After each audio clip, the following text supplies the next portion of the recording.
So if you want to carry weight, solid axle. Diff Centres. In most cases in general, a live axle vehicle has much stronger components. The diff centre, the axles, the CVs, as opposed to an IFS vehicle. The diff centres on these are smaller and generally weaker. Now the biggest off-road strength difference on both these two vehicles. An IFS vehicle, those CVs in there, they are super weak in comparison to a CV on a solid axle. So a CV translates to constant velocity joint. That is the bit that sends drive out to your wheels and has movement, so they can move. On a solid axle vehicle, it has one piece going out and then it connects to the wheel, and that is the bit that moves around. On an IFS vehicle, it has two of those joints that can move around, so they can pivot. So they have ball bearings on each side, so there's more movement, which also makes it weaker, and they're generally thinner. And if you put them on a horrible angle, they tend to go bang. On a solid axle vehicle, you can't put it on an angle unless you turn the wheel. So you can put IFS CV joints on stress two different ways. By having a horrible angle with an incorrect lift kit or too much lift, or turning and trying to drive. On a solid axle vehicle, there are no rubber CV boots. There are on this type of vehicle, on an IFS vehicle. And let me show you something. So I'm going to pick up this stick here.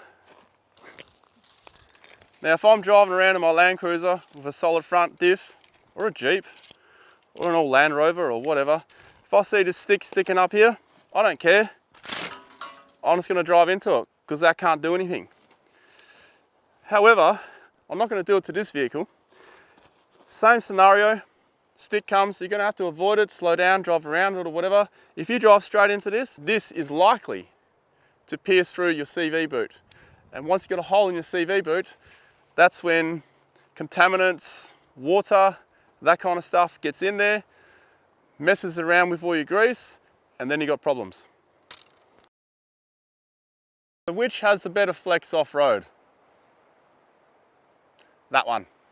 Solid axle vehicle, live axle, has better flex. IFS vehicles, you can only lift them so far, and they don't flex too well with the front end. And if you mess around with too much on the front end to lift it up as well, you can actually lose flex on your vehicle. Strangely enough, you can actually lose flex. The sand dune factor. You're heading towards a hill, a sand dune in this case, and you want to drive up it. You want to hit it at speed because otherwise you won't make it. So here we go, solid axle vehicle, live axle, wheels are on the side, you hit the dune, you go up and you go over. Done. IFS vehicle, we're hitting the same sand dune at the same speed with the same mission to get up. We hit the sand dune. What happens? You get suspension compression. So you know how I said the differential or the underbelly on an IFS vehicle has more clearance? Well, yes it does, but when you hit this dune at speed, you're going to get suspension compression. The wheels on the end of these wishbones are going to go up, the body of the vehicle is going to go down. So you're actually going to lose clearance. If you're going to hit a sand dune, you're far better hitting it in a solid axle vehicle than you are on an independent front suspension vehicle. The ground will come up and meet you pretty quick if you hit it too fast. Look, the same thing can happen on the bull bar. We're not talking about the bull bar, we're talking about the underbelly of your vehicle, just to clarify. One of my favourite differences for a solid axle vehicle, and this is one of the main reasons why I have a solid axle vehicle, is when you modify your suspension. You want to lift the vehicle up, you want to fit bigger tyres on it. Solid axle wins by so far because an IFS vehicle, the wheel arches are generally smaller. There's a lot more involved to lift it, and if you lift it too high without the right components, then your CV angles come into play, and that's when stuff can break.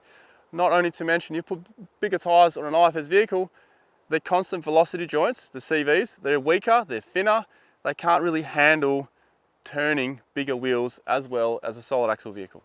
Solid axle vehicle, you can lift this thing to 12 inches if you wanted to. It'll drive absolutely horrible if you did, but what I'm saying is you could lift it to 12 inches. This, you could not do it. Okay, and no one's going to lift a vehicle to 12 inches, it's just an exaggeration. But let's say 4 inches on this is a lot easier than lifting this at 4 inches without compromising a lot of components. So that is the main thing to keep in mind, I think, depending on the full driving you do. That's all I can think of.